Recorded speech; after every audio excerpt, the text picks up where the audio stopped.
Alors j'ai déjà fait le tirage, je viens de faire le tirage, les cartes, elles sont tombées de façon très, très franche, très, très, rapide. Il y a une lucidité, il y a une rapidité. Donc en fait, ici, ce qu'on te dit, c'est que tu es en train de tu te rendais malade d'une certaine façon, par rapport à ton intuition. Alors je t'explique tout. Ici, avec la sorcière, j'ai soit la médiumnité, soit, voilà, quelque chose, enfin des soins énergétiques, une personne qui fait du magnétisme, et cetera. Mais j'ai surtout l'intuition ici avec cette carte. Donc là, j'ai l'impression que, tu te prenais beaucoup la tête par rapport à ton intuition, par rapport à des choses que tu pouvais ressentir, que tes anges, que tes guides, essayaient de te dire, et aussi par rapport à des guidances que tu peux voir depuis plusieurs semaines, enfin même plus, depuis plusieurs mois. Donc là, tu as eu une période où tu as repris beaucoup d'espoir, on va dire entre janvier et maintenant. Il y a eu une période qui t'a fait tenir par rapport à cet espoir, où quelque chose arrive, quelque chose arrive. Et puis à partir de fin mai, là, on a eu une petite baisse de morale. On va dire fin mai, début juin, c'est assez récent, ou peut-être mi-mai pour certains d'entre vous. 01 11 sur mon timer quand je te dis ça. Et puis tu as commencé un petit peu à remettre tout en question, tout en doute, et à te dire, écoute, s'il y avait vraiment quelque chose qui était censé arriver, 0, 1, 2, 3 sur mon timer, ça serait déjà là, ça n'arrive pas. Bon, je commence vraiment à me poser des questions sur la véracité de tout ça, de ces prédictions, de ces prophéties. Et je suis en train vraiment de me poser des questions, et je vais faire les choses différemment parce que ça me met dans une énergie d'attente. Voilà à qui s'adresse ce message. Tu as été à un moment donné dans une énergie d'attente en te disant, tout en continuant ton bonhomme de chemin et ta petite vie, mais en te disant, de toute façon, il y a quelque chose d'assez costaud, d'assez conséquent qui arrive. Donc je continue, je garde espoir, et puis les choses vont s'arranger en un claquement de doigts. Voilà, on a ça ici. Et puis il y a cette perte d'espoir. Ici, on est en train de te dire que c'est la fin, donc déjà de l'attente, de ce questionnement, de ce mental, d'accord? On se rend limite malade.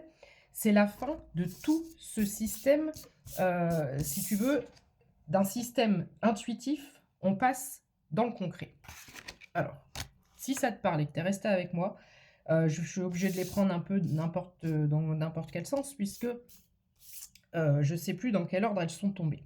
Alors, on me parle d'un nouveau départ. Nouveau départ. Il est là, il est maintenant. On me parle de stabilité, d'action et d'union, d'association. D'accord? Là, on va parler professionnel et financier.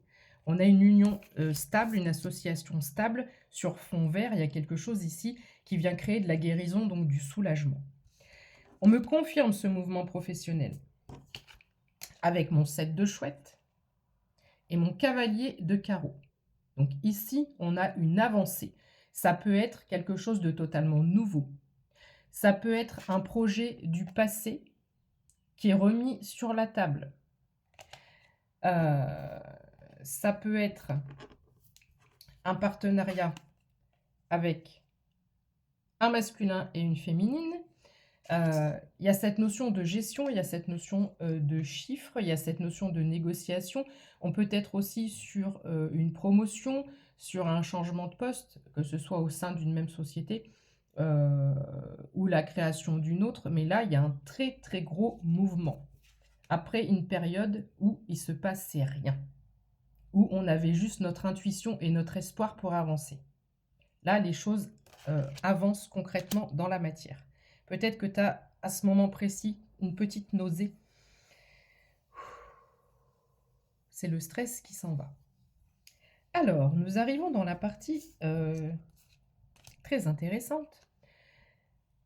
J'ai le mot chagrin, j'allais pas du tout dire ça. Peut-être que tu as pleuré par rapport à une inquiétude par rapport à tes finances.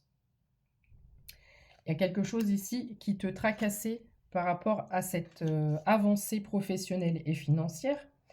On a une notion soit de vacances, mais j'ai plus l'impression qu'on est sur de l'introspection, sur de la réflexion, sur de l'auto-réflexion, où vraiment le mental, là, pendant des jours et des semaines, on s'est dit, ok, ça va pas, qu'est-ce que je fais?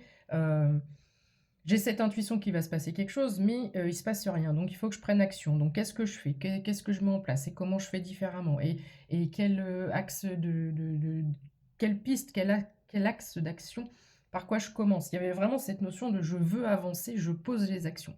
Voilà à qui s'adresse ce tirage. Donc si tu es resté avec moi jusque-là, bah, c'est plutôt pas mal, j'ai envie de te dire, parce que là, ça devient intéressant. Donc ici, on a une amélioration financière, une amélioration émotionnelle, affective, mais surtout un relâchement et un soulagement. C'est pas fini. Donc c'est comme si les choses allaient se passer en 2 étapes.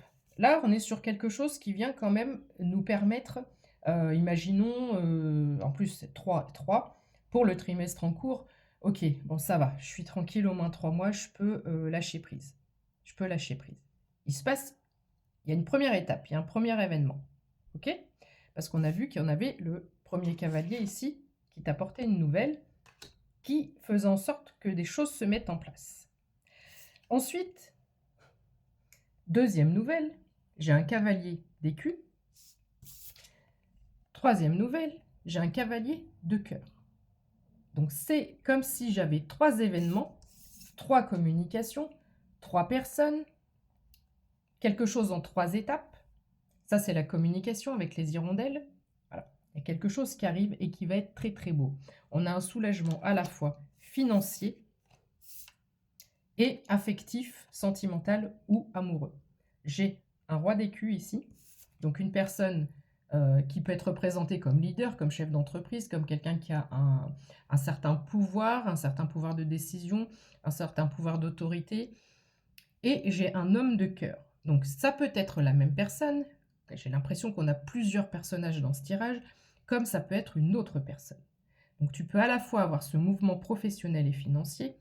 Homme ou femme, tu interchanges. Interprète, interprète. Ça, c'est la rencontre. C'est pas forcément un masculin. Donc, tu peux très bien être un masculin et rencontrer ta féminine. D'accord? Donc, voilà. Ici, on a l'affect, l'émotionnel. Et je suis toute nouée là entre... J'ai l'impression que j'étouffe entre... Là. Tout le torse là. Et j'ai l'impression que je fais comme ça. Donc, il y a des choses qui vont venir te déstabiliser. Mais dans le positif. D'accord? Soyons bien d'accord. Alors, tellement positif que j'ai l'as de cœur. L'as de cœur, c'est une nouvelle rencontre, mais c'est l'épanouissement du cœur, l'épanouissement personnel, c'est l'aboutissement, c'est l'harmonie. Le soleil, j'ai des étoiles, j'ai des cœurs. Les projets pro, personnels, avec un très bel équilibre, une très belle balance avec l'affect, l'affectif, l'émotionnel, une fois de plus. Donc là, j'ai quelqu'un qui s'en va vers un nouveau départ avec du mouvement un petit peu sur tous les domaines, tous les sujets. Il me manque aussi un élément, ça c'est le nouveau départ, mais c'est aussi la famille. Parce que je viens de dire tous les sujets, je dis oui, mais au niveau famille, on me dit de te le préciser. Aussi une belle stabilité, un beau confort, un bel équilibre de vie dans tous les domaines. Et enfin, tu m'as sorti les 2 meilleurs arcanes du jeu en termes de cœur, d'affect, d'émotionnel et de flouze, pépette, oseille. C'est-à-dire que j'ai le 10 de cœur et le 10 d'écu. À 0,844, ça peut parler à quelqu'un. 10h56, 90% de batterie. On me dit de te le préciser et j'ai la lettre E qui me vient en tête. Une dernière pour la route. Je vais peut-être prendre un autre oracle. Évidemment, j'ai la roue de poisson, abondance, fluidité en ta faveur. Et on va s'en faire quelques-unes avec l'oracle des miroirs pour terminer ce tirage. Mes anges, s'il vous plaît. Oh! Elle s'est encastrée dans mon mur là-bas. Elle s'est encastrée dans mon mur. Il y a quelque chose que tu as lâché complètement, une situation, une personne. Et là, tu as un retour de karma pour tout ce que tu as fait. Tu as fait énormément de choses et tu as peut-être aussi vécu des complications, etc. Des choses qui n'auraient pas dû avoir lieu. Donc là, le karma se charge de tes ennemis, d'accord? Mais là, regarde, l'amour, peut-être un déménagement, une très très belle période de chance, Nouvelle direction, changement et on me dit de te dire que tu mérites ce changement, accueille et accepte, bisous.